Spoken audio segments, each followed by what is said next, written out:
মানুষের তো এক জায়গায় সবসময় থাকা হয় না। হ্যালো গাইস, আসসালামু আলাইকুম। কেমন আছেন সবাই? আশা করি আল্লাহর রহমতে ভালো আছেন। এই তো চলে যাচ্ছি ঢাকা শহর ছেড়ে। এই যেহেতু নিজের বাড়ি আছে, সারা জীবন কি ভাড়া থাকা সম্ভব?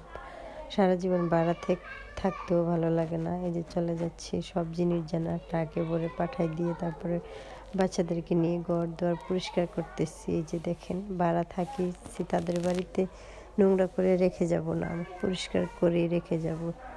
পরের বাড়িতে থাকছি তাই বলে কি নোংরা করব?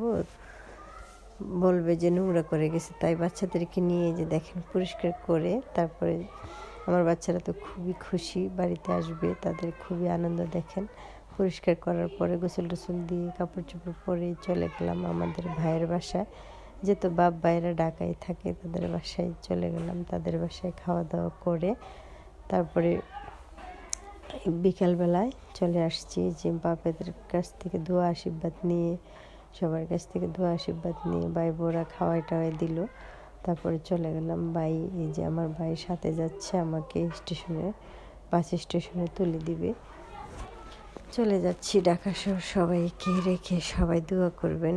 এই যে বাস স্টেশনে আসে আমার ভাই, এই যে টিকিট কাটার পর দেখেন বসে আছি, বাসের জন্য ওয়েট করতেছি। আর এদিকে তো আমার বাচ্চারা খুবই আনন্দ করতেছে, লাফালাফি দাফাদাফি যা করা লাগে করতেছে। আর এই যে দেখেন আমার ভাই বাসে উঠে দেখি কি দিছে, অনেক খাবার দিয়ে দিছে। যে দেখেন 2 বাটি বক্স ভরে বিরিয়ানি দিছে, নুডলস দিছে, শসা টসা এগুলো সব কিছু দিয়ে দিছে, অনেক খাবার দিয়ে দিছে। যে দেখেন আমার ভাই কত কিছু কিনে দিছে আমাদের ছেলেদের জন্য, বাসে খাবে যেহেতু আমরা নাইট ক্রুজে আসবো, সেই জন্য অনেক খাবার। এগুলো এখন বাচ্চাদেরকে নিয়ে খাবো। বাইর করতেছি এক এক করে অনেক খাবার। এই যে দেখেন বাচ্চারা বাসে উঠে তো খুবই আনন্দ। এই যে দেখেন বাসে উঠে তো অনেক আনন্দ। শীতও একটু ভাব ছিল, খুবই ভালো লাগতেছিল। এই যে দেখেন সকালটায় প্রায় সকাল পৌঁছে গেছি আমরা, প্রায় কাছাকাছি আসছি। দেখেন খোয়াশায় ভরা।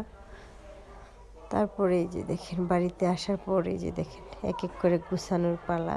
এই যে দেখেন আমার যে কত ক্ষতি করে দিছে। আমার এই যে গ্লাসটা ভাঙে ফেলাইছে টেবিলের উপর, পুরো এত মোটা গ্লাসটা ভাঙে ফেলাইছে। আমার ফ্রিজের কোনাগুলো ভাঙে গেছে। তাদেরকে বলছি যে ফ্রিজের কাভার দিয়ে দিয়েন, কাভার দেয় নেই, না দিয়ে নিয়ে আসছে, ভাঙে ফেলাইছে, অনেক ক্ষতি হয়ে গেছে।